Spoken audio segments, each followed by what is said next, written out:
Assalamualaikum warahmatullahi wabarakatuh. Hai kawan-kawan, bagaimana kabarnya hari ini? Perkenalkan, kami dari kelompok 4 yang beranggotakan Fahrian Nur, Melinia Putri, saya sendiri, dan juga Nur Hairiyah akan mempresentasikan sebuah makalah dengan tema media dan sumber belajar berbasis IP yang berjudul Media Audio dan Multimedia. Selanjutnya, silakan disimak ya penjelasan dari kami. Dan jika ada hal yang kurang kawan-kawan pahami, bisa dipertanyakan kembali. Terima kasih dan selamat menyimak.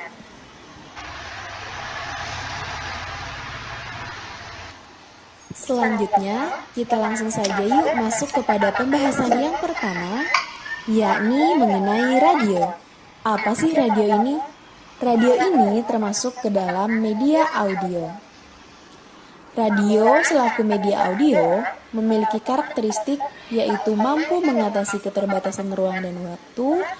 Pesan atau program dapat direkam dan diputar kembali sesuka hati, dapat mengembangkan daya imajinasi dan merangsang partisipasi aktif pendengarnya, dapat juga mengatasi masalah kekurangan guru atau pengajar. Sifat komunikasinya hanya satu arah, sangat sesuai untuk pengajaran musik dan bahasa, pesan atau program yang terkait dengan jadwal siaran. Dalam perkembangannya, radio ini sangat erat kaitannya dengan kebutuhan masyarakat, karena dianggap dapat memberikan berbagai macam informasi terkini, mulai dari hiburan sampai pendidikan.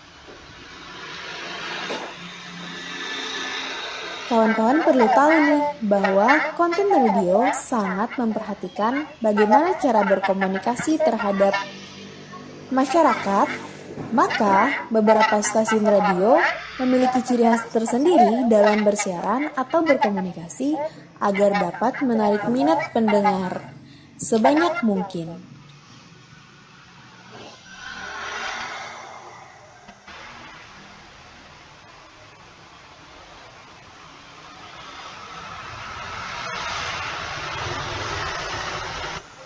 Next, kita masuk ke poin B, yakni pita perekam dan compact disc atau umumnya disingkat dengan CD.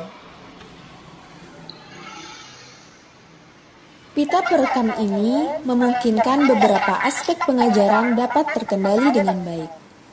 Pengajar dapat memilih materi rekaman yang sesuai dengan tujuan pembelajaran, tingkat penguasaan siswa, topik pembelajaran maupun keterampilan tertentu yang ingin dicapai. Pita perekam ini berfungsi pula sebagai pembantu stimulasi indera pendengaran pada waktu proses penyampaian pembelajaran yang dianggap sangat efektif untuk digunakan dalam pengajaran, terutama dalam pengajaran bahasa asing.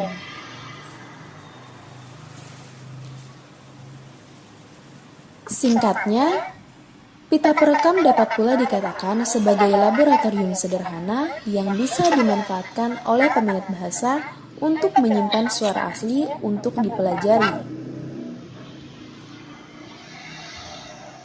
Adapun beberapa keunggulan yang harus kita ketahui terkait pita perekam sebagai media pembelajaran, ada 8 poin. Yang pertama, perekaman dapat dilakukan tanpa keterampilan atau alat khusus. Hasil rekaman bisa dihapus dan pita perekam bisa digunakan lagi. Rekaman yang dirasa sudah tidak terpakai lagi bisa dihapus dan pita bisa digunakan lagi tanpa harus membeli yang baru. Pita perekam bisa diputar berulang-ulang tanpa mempengaruhi volume. Pita perekam dapat digunakan sesuai jadwal yang telah ditetapkan oleh guru tersebut.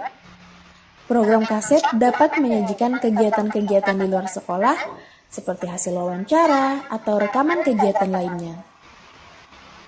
Program kaset dapat mendorong terciptanya berbagai kegiatan dalam proses pembelajaran, mulai dari diskusi, dramatisasi, dan lain sebagainya. Terakhir, program kaset memberikan efisiensi dalam pengajaran bahasa.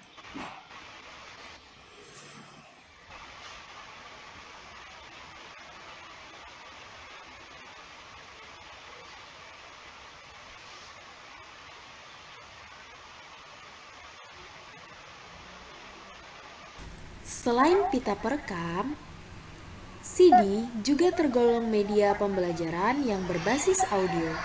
Media pembelajaran yang satu ini tentu memiliki fungsi yang serupa dengan media pembelajaran lainnya, yaitu mengefektifkan serta mengefisienkan proses pembelajaran guna mencapai tujuan pembelajaran.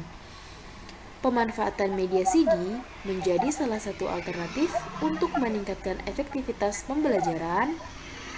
Aktivitas belajar serta motivasi belajar dapat meningkatkan gairah belajar, memungkinkan interaksi langsung antara murid, serta memungkinkan murid belajar sesuai dengan kemampuan dan minatnya. Sekian penjelasan dari saya. Selanjutnya akan dilanjutkan oleh rekan saya. Mohon disimak kembali ya. Terima kasih.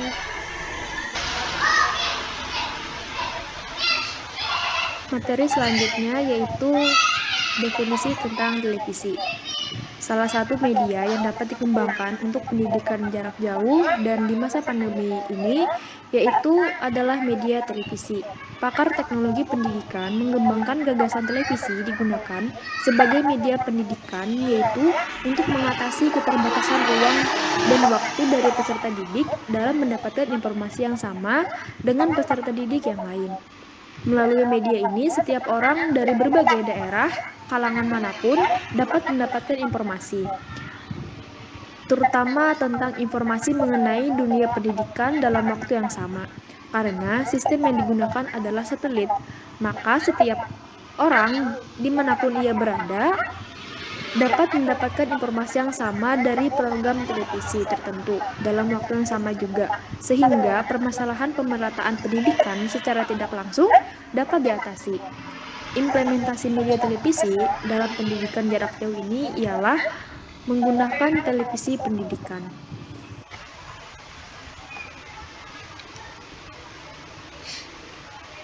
Lalu selanjutnya yaitu definisi tentang film.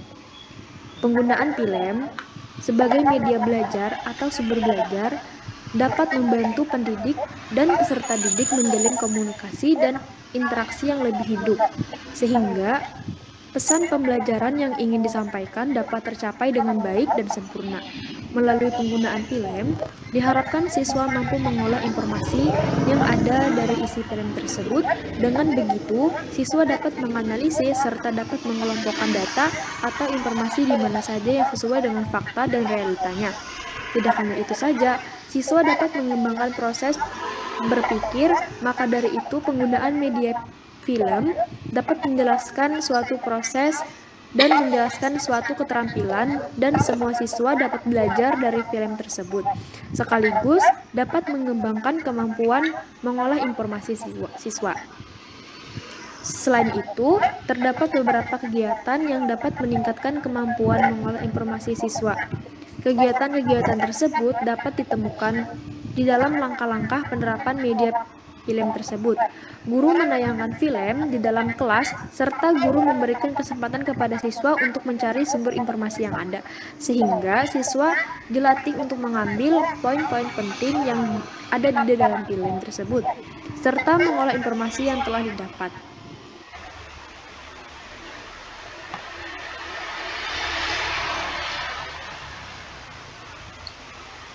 Baiklah, selanjutnya mengenai definisi multimedia. Apa sih pengertian multimedia itu? Nah, multimedia berasal dari dua kata, yaitu multi dan media. Multi memiliki arti banyak atau lebih dari satu, sedangkan kata media merupakan bentuk jamak dari medium, yang diartikan sebagai wadah, alat, dan sarana. Sehingga dapat dikatakan bahwa multimedia adalah gabungan dari berbagai media yang saling berintegrasi. Seperti itu. Selanjutnya, lahirnya teknologi multimedia merupakan hasil dari perpaduan kemajuan teknologi elektronik, teknik komputer, dan perangkat lunak. Multimedia merupakan konsep dan teknologi dari unsur-unsur gambar, suara, animasi, serta video disatukan di dalam komputer untuk disimpan, diproses, dan disajikan guna membentuk suatu interaksi yang sangat inovatif antara komputer dan penggunanya. Lanjut, apabila jika dibandingkan dengan informasi dalam bentuk teks, huruf atau angka, yang umumnya terdapat pada komputer saat ini, tentu informasi dalam bentuk multimedia yang dapat diterima dengan kedua indera penglihatan manusia dalam bentuk yang sesuai dengan aslinya atau dalam dunia yang sesungguhnya akan lebih menarik dan memperkaya pengalaman bagi penggunanya. Selanjutnya mengenai elemen multimedia. Menurut Janus Ascent pada tahun 1998, multimedia terbagi beberapa bagian, yaitu sebagai berikut. Yang pertama ada teks, yang kedua image, yang ketiga audio, yang keempat video, yang kelima animation, dan yang keenam yaitu yang terakhir virtual reality. Seperti itu.